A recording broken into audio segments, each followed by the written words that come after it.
ಎಲ್ಲರಿಗೂ ನಮಸ್ಕಾರ. ನಾನು ನಿಮ್ಮ ಪ್ರೊಫೆಸರ್ ಪ್ರಿಯಾಂಕಾ ಕುಲಕರ್ಣಿ. ನಿಮಗೆಲ್ಲ ತಿಳಿದಿರುವ ಹಾಗೆ ನಾವು ಕೆಸೆಟ್ ಪರೀಕ್ಷೆಗೆ ಸಂಬಂಧಿಸಿದಂತಹ ವಿಡಿಯೋಗಳನ್ನು ಅಪ್ಲೋಡ್ ಮಾಡ್ತಾ ಇದ್ದೇವೆ. ಸ್ಪೆಸಿಫಿಕ್ ಆಗಿ ಈಗ ನಾವು ಕಾಮರ್ಸ್ ಪೇಪರ್ 2 ಕಾಮರ್ಸ್ ಇರುತ್ತಲ್ಲ ಅದರ ಬಗ್ಗೆ ಟಾಪಿಕ್ ಗಳನ್ನ ಡೇ ಬೈ ಡೇ ಡಿಸ್ಕಸ್ ಮಾಡಲಿದ್ದೇವೆ. ಇದರಲ್ಲಿ ಮೊದಲನೆಯದಾಗಿ ನಾನು ನಿಮ್ಗೆ ಹೇಳೋದೇನೆಂದ್ರೆ, ಇಲ್ಲಿ ಯಾವುದೇ ಯೂಟ್ಯೂಬ್ ಚಾನೆಲ್ ಅನ್ನ ನೀವು ಫಾಲೋ ಮಾಡಿದ್ರು ಕೂಡ ನಿಮ್ಮ own study own notes important. ನಾನು ನಿಮಗೆ ಬುಕ್ಸ್ ಅನ್ನ ಸಜೆಸ್ಟ್ ಮಾಡ್ತೀನಿ. ಸ್ಟಡಿ ಯಾವ ರೀತಿ ಮಾಡಬೇಕು, ಪ್ರತಿದಿನದ ಟಾರ್ಗೆಟ್ ಏನಿರುತ್ತೆ, ನೀವು ಯಾವ ರೀತಿ ಕಾನ್ಸೆಪ್ಟ್ಸ್ ಗಳನ್ನ ಕವರ್ ಮಾಡ್ಕೊಳ್ಬೇಕು, ಈಸಿಯೆಸ್ಟ್ ವೇಲಿ ಯಾವ ರೀತಿ ಅರ್ಥ ಮಾಡ್ಕೊಳ್ಬೇಕು, ಇದನ್ನ ನಾನು ನಿಮಗೆ ಹೇಳ್ಕೊಡ್ತೀನಿ. ಆದ್ರೆ ನೀವು ಮಾಡಬೇಕಾಗಿರೋದೇನೆಂದ್ರೆ ಸೆಲ್ಫ್ ಸ್ಟಡಿ ಮಾಡಲೇಬೇಕು. ಗೈಡೆನ್ಸ್ ಅನ್ನೋದು ನಿಮಗೆ ಇಲ್ಲಿ ಅವೈಲೇಬಲ್ ಇದೆ. ಆದ್ರೆ ಕಂಪ್ಲೀಟ್ ಆಗಿ ಇದನ್ನ ಫಾಲೋ ಮಾಡಿದ್ರೆ 100% ನಿಮ್ದು ಕ್ಲಿಯರ್ ಆಗೋದಕ್ಕೆ ನಿಮ್ಮ ಎಫರ್ಟ್ಸ್ ಮ್ಯಾಟರ್ ಆಗುತ್ತೆ. ಓಕೆ, ಮೊದಲನೇದಾಗಿ ನಾವಿವಾಗ ಬುಕ್ಸ್ ಯಾವನ್ನ ರೆಫರ್ ಮಾಡಬೇಕು ನೋಡಿ. ಎಲ್ಲ ಸೋರ್ಸ್ ಬುಕ್ಗಳು ಎಲ್ಲ ಬುಕ್ಗಳು ಒಳ್ಳೆಯ ರೀತಿಯಲ್ಲಿಯೇ ಅವರು ಅದನ್ನ ಫ್ರೇಮ್ ಮಾಡಿರ್ತಾರೆ. ಬಟ್ ನೀವು ಒಂದು ಸೆಲೆಕ್ಟ್ ಮಾಡಿ. ಸ್ಟಾರ್ಟ್ ಮಾಡುವಾಗ ತುಂಬಾ ಕನ್ಫ್ಯೂಷನ್ಸ್ ಇಟ್ಕೊಳ್ಬಾರ್ದು. ಒಂದು ಬುಕ್ ಅನ್ನ ಪರ್ಚೇಸ್ ಮಾಡಿ ಸ್ಟಾರ್ಟ್ ಮಾಡಬೇಕು. Okay, first step is very important. ನೀವು ಸ್ಟಾರ್ಟ್ ಮಾಡಿದ್ರೆ ಮುಂದೆ ನಿಮಗೆ ಬುಕ್ಕಿನ ಕಂಪ್ಯಾರಿಸನ್ಸ್ ಅರ್ಥ ಆಗುತ್ತೆ. ಬಟ್ ನೀವು ಸ್ಟಾರ್ಟ್ ಮಾಡೋಕ್ಕಿಂತ ಮುಂಚೆನೆ ಡೌಟ್ಸ್ ಇದ್ರೆ ಅದರಲ್ಲಿ ನಿಮ್ಮ ಟೈಮ್ ವೇಸ್ಟ್ ಆಗುತ್ತೆ. ಸೊ ನಿಮಗೆ ಗೊತ್ತಿರೋ ಪ್ರಕಾರ 22 ತಾರೀಕು ಲಾಸ್ಟ್ ಡೇಟ್ ಇದೆ ಅಪ್ಲಿಕೇಶನ್ಗೆ. ಅದಾದ್ಮೇಲೆ ನೀವು ಪ್ರಿಪರೇಷನ್ಗೆ 3 ತಿಂಗಳ ಟೈಮ್ ಇರುತ್ತೆ ಅಂತ ನಾನು ನಿಮ್ಗೆ ಹೇಳಿದ್ದೆ ಲಾಸ್ಟ್ ವಿಡಿಯೋದಲ್ಲಿ. ನೋಡಿ, ಅರಿಹಂತ ಪಬ್ಲಿಕೇಶನ್ಸ್ ಮತ್ತೆ ಪಿಯರ್ಸನ್ಸ್ ಪಬ್ಲಿಕೇಶನ್ ಅಂತ 2 publication net set books available ಇದೆ. ಅರಿಹಂತ ಪಬ್ಲಿಕೇಶನ್ ಅಲ್ಲಿಯೂ paper 1 general paper and paper 2 commerce 2 available ಇದೆ. ಪಿಯರ್ಸನ್ಸ್ ಪಬ್ಲಿಕೇಶನ್ ಅಲ್ಲಿಯೂ ಕೂಡ ಫಸ್ಟ್ ಮತ್ತೆ ಸೆಕೆಂಡ್ ಇದರ ಪೇಪರಿನ ಬುಕ್ಸ್ ಅವೈಲೇಬಲ್ ಇದೆ 2 ಪಬ್ಲಿಕೇಶನ್ ಅಲ್ಲಿಯೂ. ಒಂದು ಅಂದ್ರೆ ಅರಿಹಂತ ಪಬ್ಲಿಕೇಶನ್ ಬುಕ್ಸ್ ಅಲ್ಲಿ ಲ್ಯಾಂಗ್ವೇಜ್ ಈಸಿ ಆಗಿದೆ, ಬಟ್ ಟಾಪಿಕ್ಸ್ ಜಾಸ್ತಿ ವಾಸ್ಟ್ ಅವರು ಕವರ್ ಮಾಡಿಲ್ಲ. ಅರ್ಥ ಆಗ್ತಾ ಇದೆಯಾ? ಎರಡನೇದು ಪಿಯರ್ಸನ್ಸ್ ಪಬ್ಲಿಕೇಶನ್ ಲ್ಯಾಂಗ್ವೇಜ್ ಅಂದ್ರೆ ಅರ್ಥ ಮಾಡ್ಕೊಳ್ಳೋದಕ್ಕೆ ಸ್ವಲ್ಪ ಡಿಫಿಕಲ್ಟ್ ಆಗಿದೆ. ಇಂಗ್ಲಿಷ್ ಅಡ್ವಾನ್ಸ್ ಇದೆ, ಬಟ್ ಇದರಲ್ಲಿ ಟಾಪಿಕ್ಸ್ ಜಾಸ್ತಿ ಕವರ್ ಆಗಿದೆ. ಆದ್ರೆ ಬಿಗಿನರ್ಸ್ಗೆ ಫಸ್ಟ್ ನೀವು ಇನ್ನು ಒಂದ್ಸಲಾನು ನೆಟ್ ಸೆಟ್ ಎಕ್ಸಾಮ್ ಅಲ್ಲಿ ಪ್ರಿಪರೇಷನ್ ಮಾಡಿಲ್ಲ ಅಂತಂದ್ರೆ start with Arihant publications book for paper 2. Paper 2ಗೆ ಅರಿಹಂತ್ ಪಬ್ಲಿಕೇಶನ್ ಬುಕ್ ಇಂದ ಸ್ಟಾರ್ಟ್ ಮಾಡಿ. Paper 1 Pearson's publication book is best. ಅದನ್ನ ನೀವು KVS ಮದನ್ ಅಂತ ಆಥರ್ ಇದ್ದಾರೆ, ಅವರ ಬುಕ್ ಅನ್ನ ನೀವು ಪರ್ಚೇಸ್ ಮಾಡಿ ಸ್ಟಾರ್ಟ್ ಮಾಡಬಹುದು. ನಾನು ಇದರಿಂದಾನೇ ಪ್ರಿಪರೇಷನ್ ಮಾಡಿದ್ದೆ, ಸೊ ಇದರಿಂದಾನೇ ಪ್ರಿಪರೇಷನ್ ಮಾಡಬಹುದು. ಪೇಪರ್ 2ಗೆ ಏನಂದ್ರೆ ಇಲ್ಲಿ ಗೈಡೆನ್ಸ್ ಟಾಪಿಕ್ಸ್ ಎಲ್ಲ ಕವರ್ ಮಾಡಿರ್ತಾರೆ, ಬಟ್ ಅದರಲ್ಲಿರೋ ಮಟೀರಿಯಲ್ ಅಷ್ಟೇ ಸಾಕಾಗುತ್ತಾ? ಇಲ್ಲ. ನೀವು ಇವಾಗ ಒಂದು ಬಿಸ್ನೆಸ್ ಎನ್ವಿರಾನ್ಮೆಂಟ್ ಇಂದ ಟಾಪಿಕ್ ನಾವು ಸ್ಟಾರ್ಟ್ ಮಾಡ್ತಾ ಇದ್ದೀವಿ ಅಂದ್ರೆ ಅದರಲ್ಲಿ ಯಾವುದೋ ಒಂದು ಟಾಪಿಕ್ ಅನ್ನ ಅವ್ರು ಎಷ್ಟು ಕೊಟ್ಟಿದ್ದಾರೆ ಅದರೊಂದಿಗೆ ನಿಮಗೆ ಇನ್ನೂ ಎಕ್ಸ್ಟ್ರಾ ಮಟೀರಿಯಲ್ ಬೇಕಾದ್ರೆ ಇಂಟರ್ನೆಟ್ ಅಲ್ಲಿ ನಿಮ್ಮ ಡಿಗ್ರಿ ಮತ್ತೆ PG ನೋಟ್ಸ್ ಅಲ್ಲಿ ನೀವು ರೆಫರ್ ಮಾಡ್ತಾ ಹೋಗ್ಬೇಕು. ಯಾವ ರೀತಿ ಅಂತ ನಾನು ನಿಮ್ಗೆ ಹೇಳ್ತೀನಿ. ರೆಫರ್ ಮಾಡಿಬಿಟ್ಟು ನಿಮ್ಮ ಓನ್ ನೋಟ್ಸ್ ಅನ್ನ ನೀವು ಪ್ರಿಪೇರ್ ಮಾಡಬೇಕು. ನಾನು ಬಿಸ್ನೆಸ್ ಎನ್ವಿರಾನ್ಮೆಂಟಿನ ಶಾರ್ಟ್ ನೋಟ್ಸ್ ಯಾವ ರೀತಿ ಮಾಡಿದ್ದೀನಿ ಅನ್ನೋದನ್ನ ಇವತ್ತು ಡಿಸ್ಕ್ರಿಪ್ಷನ್ ಬಾಕ್ಸ್ ಅಲ್ಲಿ PDF ಹಾಕ್ತೀನಿ, ಅದನ್ನ ನೀವು ನೋಡ್ಕೊಳ್ಳಿ. ಆ ರೀತಿ ನೀವು ನಿಮ್ಮ ಓನ್ ನೋಟ್ಸ್ ಅನ್ನ, ನನ್ನ ನೋಟ್ಸ್ ಅನ್ನೇ ಕಾಪಿ ಮಾಡಿ ಅಂತಲ್ಲ, ನಿಮ್ಮ ಓನ್ ನೋಟ್ಸ್ ಅನ್ನ ನೀವು ಪ್ರಿಪೇರ್ ಮಾಡಬೇಕು. ಎರಡನೇ ಕ್ವಶನ್ ಏನಂದ್ರೆ, ನಿಮಗೆ ಕನ್ನಡದಲ್ಲಿ ಮಟೀರಿಯಲ್ ಅವೈಲೇಬಲ್ ಇದೆಯಾ? ನೋಡಿ, ಡಿಗ್ರಿ ವರೆಗಿನ ಬುಕ್ಸ್ ಕನ್ನಡದಲ್ಲಿ ಅವೈಲೇಬಲ್ ಇದೆ, ಬಟ್ ಪೋಸ್ಟ್ ಗ್ರಾಜುಯೇಷನ್ ಮಟೀರಿಯಲ್ ಕನ್ನಡದಲ್ಲಿ ಅವೈಲೇಬಲ್ ಇಲ್ಲ. ಯಾಕಂದ್ರೆ ಪೋಸ್ಟ್ ಗ್ರಾಜುಯೇಷನ್ ಹೆಚ್ಚು ಯೂನಿವರ್ಸಿಟೀಸ್ ಇಂಗ್ಲಿಷ್ ಅಲ್ಲಿಯೇ ಪ್ರೊವೈಡ್ ಮಾಡೋದ್ರಿಂದ ಅಲ್ಲಿ ಇಂಗ್ಲಿಷ್ ಅಲ್ಲಿ ಮಾತ್ರ ಮಟೀರಿಯಲ್ ಅವೈಲೇಬಲ್ ಇದೆ. ಸೊ ನೀವು ಕನ್ನಡದಲ್ಲಿ ಆ ವಿಷಯಗಳನ್ನ ನಾನು ಎಕ್ಸ್ಪ್ಲೈನ್ ಮಾಡ್ತೀನಿ. ಕನ್ನಡದಲ್ಲಿ ನಿಮಗೆ ಎಕ್ಸಾಮಲ್ಲಿ ಕ್ವಶನ್ಸು ಬರುತ್ತೆ, ಬಟ್ ನೀವು ಪೇಪರ್ ಅಲ್ಲಿ ಮಟೀರಿಯಲ್ ಅಂತ ಹೋದಾಗ ಮಟೀರಿಯಲ್ ಇಂಗ್ಲಿಷ್ ಅಲ್ಲಿ ಜಾಸ್ತಿ ಅವೈಲೇಬಲ್ ಇದೆ. ಕನ್ನಡದಲ್ಲಿ ಎಲ್ಲ ಟಾಪಿಕ್ ಮೇಲೂ ನಿಮಗೆ ಅವೈಲೇಬಲ್ ಇಲ್ಲ, ಬಟ್ ಕೆಲವೊಂದು ಟಾಪಿಕ್ಸ್ ಅನ್ನ ನೀವು ಡಿಗ್ರಿ ಬುಕ್ ಅನ್ನ ರೆಫರ್ ಮಾಡಬಹುದು. ಓಕೆ, ಇವಾಗ ಮೊದಲನೇದಾಗಿ ಫಸ್ಟ್ ಈಸಿ ಟಾಪಿಕ್ ಇಂದ ನಾವು ಸ್ಟಾರ್ಟ್ ಮಾಡ್ತಾ ಇದೀವಿ. Business environment. ನೀವು PUC ಇಂದ ಹಿಡಿದು ಪೋಸ್ಟ್ ಗ್ರಾಜುಯೇಷನ್ ವರೆಗೂ ಬಿಸ್ನೆಸ್ ಎನ್ವಿರಾನ್ಮೆಂಟ್ ಬಗ್ಗೆ ಕಲ್ತಿರ್ತೀರಾ. ಬಿಸ್ನೆಸ್ ಎನ್ವಿರಾನ್ಮೆಂಟ್ ಅಂದ್ರೆ ಏನು? ಯಾವುದೋ ಒಂದು ಬಿಸ್ನೆಸ್ ನ ಸ್ಟಾರ್ಟ್ ಮಾಡಬೇಕಾದ್ರೆ ಆ ಬಿಸ್ನೆಸ್ ಮೇಲೆ ಪರಿಣಾಮ ಬೀರುವಂತಹ ಅಂಶಗಳು, ಆಂತರಿಕ ಅಂಶಗಳಾಗಿರ್ಬೋದು, ಬಾಹ್ಯ ಅಂಶಗಳಾಗಿರ್ಬೋದು, ಇಂಟರ್ನಲ್ ಮತ್ತೆ ಎಕ್ಸ್ಟರ್ನಲ್. ಆ ಅಂಶಗಳಿಗೆ ಒಟ್ಟಾರೆಯಾಗಿ ಎಗ್ರಿಗೇಟ್ ಆಗಿ ನಾವೇನಂತ ಕರಿತೀವಿ? ಬಿಸ್ನೆಸ್ ಎನ್ವಿರಾನ್ಮೆಂಟ್ ಅಂತ. ಇದ್ರ ಬಗ್ಗೆ ನೀವು ತುಂಬಾ ಸಲ ಓದಿರ್ತೀರಾ. ಈ ಟಾಪಿಕ್ ನಾನು ಇವಾಗ ಫಾಲೋ ಮಾಡ್ತಾ ಇರೋದು ಅರಿಹಂತ ಪಬ್ಲಿಕೇಶನ್ಸ್ ಬುಕ್ ಅಂತ. ಅರಿಹಂತ ಪಬ್ಲಿಕೇಶನ್ ಬುಕ್ ಅಲ್ಲಿ ಕೊಟ್ಟಿರುವಂತಹ ಟಾಪಿಕ್ಸ್ ಅನ್ನ ನೀವು ಒಂದು ದಿನದಲ್ಲಿ, ನಿಮಗೆ 2 ಗಂಟೆ ಕಾಲ ಬೇಕಾಗ್ಬೋದು, 3 ಗಂಟೆ ಕಾಲ ಬೇಕಾಗ್ಬೋದು, ಅದನ್ನ ನೋಡಿ. ಈ ಒಂದು ಫಸ್ಟ್ ಟಾಪಿಕ್ ಬಿಸ್ನೆಸ್ ಎನ್ವಿರಾನ್ಮೆಂಟ್ ಮತ್ತೆ ಇಂಟರ್ನ್ಯಾಷನಲ್ ಬಿಸ್ನೆಸ್ ಎರಡು ಟಾಪಿಕ್ಸ್ ಅಥವಾ 2 ಸಬ್ಜೆಕ್ಟ್ಸ್ ಅನ್ನ ಕೂಡಿ ಒಂದು ಟಾಪಿಕ್ ಮಾಡಿದ್ದಾರೆ. ಇಲ್ಲಿ 2 ಸಬ್ಜೆಕ್ಟ್ಸ್ ಅಂತ ಓದ್ತೀರಾ ನೀವು. PG ಅಲ್ಲಿ ಅಥವಾ ಡಿಗ್ರಿಯಲ್ಲಿ ಇಂಟರ್ನ್ಯಾಷನಲ್ ಬಿಸ್ನೆಸ್ ಅನ್ನೋ ಸಬ್ಜೆಕ್ಟೇ ಬೇರೆ, ಬಿಸ್ನೆಸ್ ಎನ್ವಿರಾನ್ಮೆಂಟ್ ಅನ್ನೋ ಸಬ್ಜೆಕ್ಟೇ ಬೇರೆ. ಇದು ಎರಡನ್ನೂ ಕಂಬೈನ್ ಆಗಿ ಏನ್ ಮಾಡಿದ್ದಾರೆ ಅಂದ್ರೆ ಒಂದು ಟಾಪಿಕ್ ಮಾಡಿದ್ದಾರೆ ನೆಟ್ ಸೆಟ್ ಅಲ್ಲಿ. ಸೊ ಬಿಸ್ನೆಸ್ ಎನ್ವಿರಾನ್ಮೆಂಟು ಸ್ವಲ್ಪ ಶಾರ್ಟ್ ಆಗಿದೆ, ಈಸಿ ಆಗಿದೆ. ಇಂಟರ್ನ್ಯಾಷನಲ್ ಬಿಸ್ನೆಸ್ ಕೂಡ ಈಸಿ ಆಗಿದೆ, ಬಟ್ ಸ್ವಲ್ಪ ವಾಸ್ಟ್ ಆಗಿದೆ. ಸೊ ಬಿಸ್ನೆಸ್ ಎನ್ವಿರಾನ್ಮೆಂಟಿಗೆ ನೀವು ಒಂದು ದಿನದ ಟೈಮ್ ಅನ್ನ ಕೊಟ್ಟು ಟಾಪಿಕ್ಸ್ ಮೇನ್ ಕವರ್ ಮಾಡಿಕೊಂಡು ಎರಡನೇ ದಿನ ಅದರ ಬೇಸಿಸ್ ಮೇಲೆ ಬುಕ್ ಅಲ್ಲಿ ಕ್ವಶನ್ ಕೊಟ್ಟಿದ್ದಾರೆ. ಅರಿಹಂತ್ ಬುಕ್ ಪಬ್ಲಿಕೇಶನ್ ಬುಕ್ ಅನ್ನ ಆರ್ಡರ್ ಮಾಡಿ ಪರ್ಚೇಸ್ ಮಾಡಿ ಅದರಲ್ಲಿ ಒಂದು ಟಾಪಿಕ್ ಆದ್ಮೇಲೆ ಪ್ರತಿಯೊಂದು ಟಾಪಿಕ್ ಆದ್ಮೇಲೆ ಕ್ವಶನ್ಸ್ ಅನ್ನ ಕೊಟ್ಟಿದ್ದಾರೆ. ಆ ಕ್ವಶನ್ ಆನ್ಸರ್ಸ್ ಅನ್ನು ಕೊಟ್ಟಿದ್ದಾರೆ, ಅದನ್ನ ನೀವು ಸಾಲ್ವ್ ಮಾಡಬೇಕು. ಅರ್ಥ ಆಗ್ತಾ ಇದೆಯಾ? ಇವಾಗ ನೋಡಿ, ನಾವು ಏನ್ ಮಾಡ್ತಾ ಇದ್ದೀವಿ, ಬಿಸ್ನೆಸ್ ಎನ್ವಿರಾನ್ಮೆಂಟ್ ಅನ್ನೋ ಟಾಪಿಕ್ ಇಂದ ಸ್ಟಾರ್ಟ್ ಮಾಡ್ತಾ ಇದ್ದೀವಿ. ಮೊದಲನೇದಾಗಿ ಬಿಸ್ನೆಸ್ ಎನ್ವಿರಾನ್ಮೆಂಟ್ ಅಂದ್ರೆ ಏನು ಅಂತ ನಾನು ನಿಮ್ಗೆ ಹೇಳಿದೆ. ಒಂದು ಬಿಸ್ನೆಸ್ ಸ್ಟಾರ್ಟ್ ಮಾಡಬೇಕಾದ್ರೆ ಅದರ ಮೇಲೆ ಪರಿಣಾಮ ಬೀರುವಂತಹ ಆಂತರಿಕ ಮತ್ತು ಬಾಹ್ಯ ಅಂಶಗಳನ್ನು ಒಟ್ಟಾರೆಯಾಗಿ ನಾವೇನಂತ ಕರಿತೀವಿ, business environment. The internal and external factors which are impacting directly R indirectly on business. Direct ಆಗಿ ಇಂಪ್ಯಾಕ್ಟ್ ಆಗ್ತಿರ್ಬೋದು, ಇಂಡೈರೆಕ್ಟ್ ಆಗಿ ಇಂಪ್ಯಾಕ್ಟ್ ಆಗ್ತಿರ್ಬೋದು. ಈಗ ಬಿಸ್ನೆಸ್ ಎನ್ವಿರಾನ್ಮೆಂಟ್ ಅಲ್ಲಿ ಯಾವ ಯಾವ ಅಂಶಗಳು ಬರುತ್ತೆ, ನಾನು ಹೇಳಿದ ಹಾಗೆ ಇಂಟರ್ನಲ್ ಅಂಡ್ ಎಕ್ಸ್ಟರ್ನಲ್, ಓಕೆ, ಆಂತರಿಕ ಮತ್ತು ಬಾಹ್ಯ ಅಂಶಗಳು ಅಂತ. ಅರ್ಥ ಆಯ್ತಾ? ನೋಡಿ, ನಾನು ಶಾರ್ಟ್ ನೋಟ್ ಮಾಡೋದು ಅಂತ ಹೇಳಿದ್ದೆ. ಈ ರೀತಿ ನೀವು ನೋಟ್ಸ್ ಮಾಡ್ತಾ ಹೋಗ್ಬೇಕು. ನಾನು ಮಾಡಿರುವಂತ ನೋಟ್ಸ್ ನಿಮಗೆ ಕಳಿಸ್ತೀನಿ. ಇಂಟರ್ನಲ್ ಅಂಡ್ ಎಕ್ಸ್ಟರ್ನಲ್ ಫ್ಯಾಕ್ಟರ್ಸ್ ಅಂತ ಹೇಳಿದೆ ನಾನು ನಿಮಗೆ. ಇಂಟರ್ನಲ್ ಫ್ಯಾಕ್ಟರ್ಸ್ ಅಲ್ಲಿ ಏನೇನು ಬರುತ್ತೆ ನೋಡಿ. ನೀವು ಇಮ್ಯಾಜಿನ್ ಮಾಡಿದಾಗ ಒಂದು ಬಿಸ್ನೆಸ್ ನಡೆಸ್ತಾ ಇದ್ದೀರಾ, ನೀವು ನಿಮ್ಮದೇ ಆದ ಒಂದು ಬಿಸ್ನೆಸ್ ಇದೆ ಅಂದ್ರೆ ಆಂತರಿಕ ಅಂಶಗಳು ಯಾವ್ಯಾವ ಇರುತ್ತೆ. ಓಕೆ, ಫಸ್ಟ್ ನೋಡಿ, ಇದನ್ನ ನೀವು ಜಸ್ಟ್ ನೆನಪಿಟ್ಕೊಂಡ್ರೆ ಸಾಕು. ಡಿಟೇಲ್ ಆಗಿ ಏನೇನು ಕ್ವಶನ್ ಬರಲ್ಲ. ಕೆಲವೊಂದ್ಸಲ ಏನಾಗುತ್ತೆ, ಮ್ಯಾಚ್ ದ ಫಾಲೋವಿಂಗ್ ಅಲ್ಲಿ ಇಂಟರ್ನಲ್ ಎಕ್ಸ್ಟರ್ನಲ್ ಇನ್ನೊಂದೆರಡು ಅಂಶ ಕೊಟ್ಟಿರ್ತಾರೆ, micro and macro. Okay, internal external micro ಅಂತ ಕೊಟ್ಟಿರ್ತಾರೆ. ಈ ಸೈಡ್ ಫ್ಯಾಕ್ಟರ್ಸ್ ಕೊಟ್ಟಿರ್ತಾರೆ, ನೀವು ಮ್ಯಾಚ್ ಮಾಡಬೇಕಾಗುತ್ತೆ. ಅಂತಹ ಕ್ವಶನ್ಸ್ ಅಲ್ಲಿ ಬರುತ್ತೆ. ಅದಕ್ಕಾಗಿ ನೀವು ಜಸ್ಟ್ ನೆನ್ಪಿಟ್ಕೊಳ್ಬೇಕು. ಇಂಟರ್ನಲ್ ಫ್ಯಾಕ್ಟರ್ಸ್ ಅಲ್ಲಿ ಏನ್ ಬರುತ್ತೆ, ಕಲ್ಚರ್, ಆರ್ಗನೈಸೇಷನ್ ಆಂತರಿಕ ಅಂಶಗಳಲ್ಲಿ ಕಲ್ಚರ್, ಅಲ್ಲಿಯ ಕಲ್ಚರ್ ಯಾವ ರೀತಿಯಾಗಿದೆ. ಕಲ್ಚರ್ ಅಂದ್ರೆ ಏನು, ವ್ಯಾಲ್ಯೂ ಸಿಸ್ಟಮ್. ಹೌದಾ? ಈಗ ನೋಡಿ, ಒಂದು ಇಂಡಿಯನ್ ಕಂಪನಿ ಆಗಿದ್ರೆ ಅದರ ವ್ಯಾಲ್ಯೂ ಸಿಸ್ಟಮ್ ಬೇರೆ ಇರುತ್ತೆ. MNC ಆಗಿದ್ರೆ ವರ್ಕ್ ಕಲ್ಚರ್ ಬೇರೆ ರೀತಿಯಾಗಿರುತ್ತೆ. ಅರ್ಥ ಆಯ್ತಾ? ಕಲ್ಚರ್ ಬಿಸ್ನೆಸ್ಸಿನ ಮೇಲೆ ಪರಿಣಾಮ ಬೀರುತ್ತಾ? ಹೌದು. ಬಿಸ್ನೆಸ್ಸಿನ ಡಿಸಿಷನ್ಸ್ಗಳು ಅಲ್ಲಿರುವಂತಹ ಟಾಪ್ ಲೆವೆಲ್ ಮ್ಯಾನೇಜ್ಮೆಂಟ್ನವರು ಯಾವ ರೀತಿ ತೆಗೆದುಕೊಳ್ತಾರೆ ಅನ್ನೋದು ಆ ಕಂಪನಿಯ ಕಲ್ಚರ್ ಮೇಲೆ ಡಿಪೆಂಡೆಂಟ್ ಆಗಿರುತ್ತೆ. So first one is culture. Culture ಅಂದ್ರೆ ಇಂಟರ್ನಲ್ ಫ್ಯಾಕ್ಟರ್ಸ್ ಅಲ್ಲಿ ಬರೋದು. ಅರ್ಥ ಆಯ್ತಾ? ನೀವೇನ್ ಮಾಡ್ತೀರಾ ಇವಾಗ, ಇಂಟರ್ನಲ್ ಅಂಡ್ ಎಕ್ಸ್ಟರ್ನಲ್ ಫ್ಯಾಕ್ಟರ್ಸ್ ಅಂತ ಇಟ್ಕೊಂಡಾಗ ಕಲ್ಚರ್ ಅಂತ ಫಸ್ಟ್ ಪಾಯಿಂಟ್ ಬಂದ್ರೆ ನಿಮ್ ತಲೆಯಲ್ಲಿ ಏನ್ ಬರ್ಬೇಕು ನೋಡಿ. ಇಂಟರ್ನಲ್ ಫ್ಯಾಕ್ಟರ್ ಅಲ್ಲಿ ಫಸ್ಟ್ ಏನ್ ಬಂತು ಇವಾಗ, ಕಲ್ಚರ್. ಕಲ್ಚರ್ ಅಂದ್ರೆ ಏನಪ್ಪಾ, value system. Value system based ಆಗಿ ಡಿಸಿಷನ್ಸ್ ಅನ್ನ ತಗೊಳ್ತಾರೆ. ಸೆಕೆಂಡ್ ಒನ್ ಏನ್ ಹೇಳಿ, vision, mission and objectives. Internal factors ಅಲ್ಲಿ ಎರಡನೇ ಏನ್ ಬರುತ್ತೆ, ವಿಷನ್, ಮಿಷನ್ ಅಂಡ್ ಆಬ್ಜೆಕ್ಟಿವ್ಸ್. ಇವಾಗ ನಾನು VMO ಅಂತ ಬರೆದೆ. ನನಗೆ ಅರ್ಥ ಆಗುತ್ತೆ ನನ್ನ ನೋಟ್ಸ್ ಅಲ್ಲಿ ವಿಷನ್, ಮಿಷನ್ ಅಂಡ್ ಆಬ್ಜೆಕ್ಟಿವ್ಸ್ ಗೆ ನಾನು VMO ಅಂತ ಬರ್ತಿದ್ದೀನಿ. ನೀವು ಯಾವ ರೀತಿ ಬರ್ಕೊಳ್ತೀರಾ, ನಿಮ್ಮದೇ ಆದ ನೋಟ್ಸ್ ಮಾಡಿ ಅಂತ ಯಾಕೆ ಹೇಳ್ತೀನಿ, ಟೈಮ್ ವೇಸ್ಟ್ ಆಗಲ್ಲ. ವಿಷನ್ ಅಂದ್ರೆ ಏನ್ ಹೇಳಿ, long term goal of the organisation. ಅಂದ್ರೆ ನಮ್ಮ ಆರ್ಗನೈಸೇಷನ್ ಲಾಂಗ್ ಟರ್ಮ್ ಅಲ್ಲಿ ಯಾವ ರೀತಿ ವರ್ಕ್ ಮಾಡಬೇಕು. ಮಿಷನ್ ಅಂದ್ರೆ ಏನು, ನಾನು ಹೇಳ್ತೀನಿ ಇವಾಗ 10 ವರ್ಷದಲ್ಲಿ ನನ್ನ ಕಂಪನಿ ಭಾರತದ ಸರ್ವೋತ್ತಮ ಕಂಪನಿ ಆಗಿರ್ಬೇಕು ಅನ್ನೋದು ನನ್ನ ವಿಷನ್ ಆಗಿದ್ರೆ, ಆ ಸರ್ವೋತ್ತಮ ಕಂಪನಿ ಆದ್ರೆ ನಾನು ಏನೇನ್ ಫಾಲೋ ಮಾಡ್ತೀನಿ. ಮಿಷನ್ ಅಂದ್ರೆ ಏನು, ಯಾವ ರೀತಿ ಕ್ರಮಗಳನ್ನ ಕೈಗೊಳ್ತೀನಿ ಅನ್ನೋದು ಮಿಷನ್. ಆಯ್ತಾ? ಆಬ್ಜೆಕ್ಟಿವ್ ಅಂದ್ರೆ ಏನು, 10 ವರ್ಷದಲ್ಲಿ ಭಾರತದ ಸರ್ವೋತ್ತಮ ಕಂಪನಿ ಆಗ್ಬೇಕಂದ್ರೆ ಈ ವರ್ಷ ನಾನು ಏನ್ ಮಾಡ್ಬೇಕು, ಈ ತಿಂಗಳ ಏನ್ ಮಾಡ್ಬೇಕು, 3 ತಿಂಗಳದ ನನ್ನ ಪ್ಲಾನ್ ಏನು, ಅದಕ್ಕೆ ನಾವು ಮಿಷನ್ ಅಂತೀವಿ. ನೋಡಿ, ಬಿಸ್ನೆಸ್ ಮೇಲೆ ಪರಿಣಾಮ ಬೀರುವ ಅಂಶಗಳು culture, vision, mission and objectives ಆಯ್ತು. ಅದಾದ್ಮೇಲೆ ಟಾಪ್ ಮ್ಯಾನೇಜ್ಮೆಂಟ್ ಸಿಸ್ಟಮ್. ನಿಮ್ಮ ಕಂಪನಿಯ ಟಾಪ್ ಮ್ಯಾನೇಜ್ಮೆಂಟ್ ಯಾವ ರೀತಿ ಇದೆ. ಈ ನೋಟ್ಸಿನ ಫೋಟೋ ನಾನು ಕಳಿಸ್ತೀನಿ. ಅರಿಹಂತ್ ಬುಕ್ ಅನ್ನ ಪಬ್ಲಿಕೇಶನ್ ಅನ್ನ ನಾನು ಫಾಲೋ ಮಾಡಿದ್ದೀನಿ. ಓಕೆ, ಸೊ ಎಲ್ಲಾನು ಇಲ್ಲಿ ನಾನು ಬರಿತಾ ಇಲ್ಲ. ಇವಾಗ top management system, top management ಯಾವ ರೀತಿ ಆಗಿದೆ ಅನ್ನೋದು ಇಂಟರ್ನಲ್ ಫ್ಯಾಕ್ಟರ್ ಬರುತ್ತೆ. For example, business family based ಆಗಿದ್ರೆ ಆ ಬಿಸ್ನೆಸ್ ಅನ್ನ ಒಂದು ಫ್ಯಾಮಿಲಿಯವರು ಇದು ಮಾಡ್ತಾ ಇದ್ದಾರೆ ಅನ್ಕೊಳ್ಳಿ, ಮ್ಯಾನೇಜ್ ಮಾಡ್ತಾ ಇದ್ದಾರೆ. ಅಥವಾ ಅಲ್ಲಿ ಮ್ಯಾನೇಜರ್ಸ್, ಬೋರ್ಡ್ ಆಫ್ ಡೈರೆಕ್ಟರ್ಸ್ ಹೊರಗಿಂದ ಅಪಾಯಿಂಟ್ ಆಗಿದ್ದಾರೆ. ಈ ಎರಡೂ ಕೇಸ್ಗಳಲ್ಲಿ ಡಿಸಿಷನ್ ಬೇರೆ ಬೇರೆ ರೀತಿಯಾಗಿರುತ್ತೆ. ಮೂರನೇದು ಪವರ್ ಸ್ಟ್ರಕ್ಚರ್. ಪವರ್ ಸ್ಟ್ರಕ್ಚರ್ ಅಲ್ಲಿ relationship between board of directors and senior managers. ನೋಡಿ, 4ನೇ ಪಾಯಿಂಟ್ ಏನ್ ಹೇಳ್ತಾ ಇದ್ದೀನಿ, ಪವರ್ ಸ್ಟ್ರಕ್ಚರ್ ಅಂದ್ರೆ ಏನು, ಅಧಿಕಾರ ಯಾವ ರೀತಿಯಾಗಿದೆ ಅಂದ್ರೆ ಮ್ಯಾನೇಜರ್ಸ್ ಮತ್ತೆ ಡೈರೆಕ್ಟರ್ಸ್ ಮಧ್ಯೆ ರಿಲೇಷನ್ ಯಾವ ರೀತಿಯಾಗಿದೆ. ಒಂದು ಒಳ್ಳೆ ರಿಲೇಷನ್ಸ್ ಇದ್ರೆ ಏನಾಗುತ್ತೆ, ಡಿಸಿಷನ್ಸ್ ಕ್ವಿಕ್ ಆಗಿ ಆಗುತ್ತೆ. Next, human and other structure, human resource and other resources. Human resource ಅಂದ್ರೆ ಏನು, ಅಲ್ಲಿ ಕೆಲಸ ಮಾಡ್ತಾ ಇರುವಂತಹ ಎಂಪ್ಲಾಯೀಸ್, ಅವರ ಭಾವನೆ, ಅವರ ಮೋಟಿವೇಶನ್ ಕಂಪನಿಯ ಬಗ್ಗೆ ಯಾವ ರೀತಿಯಾಗಿದೆ.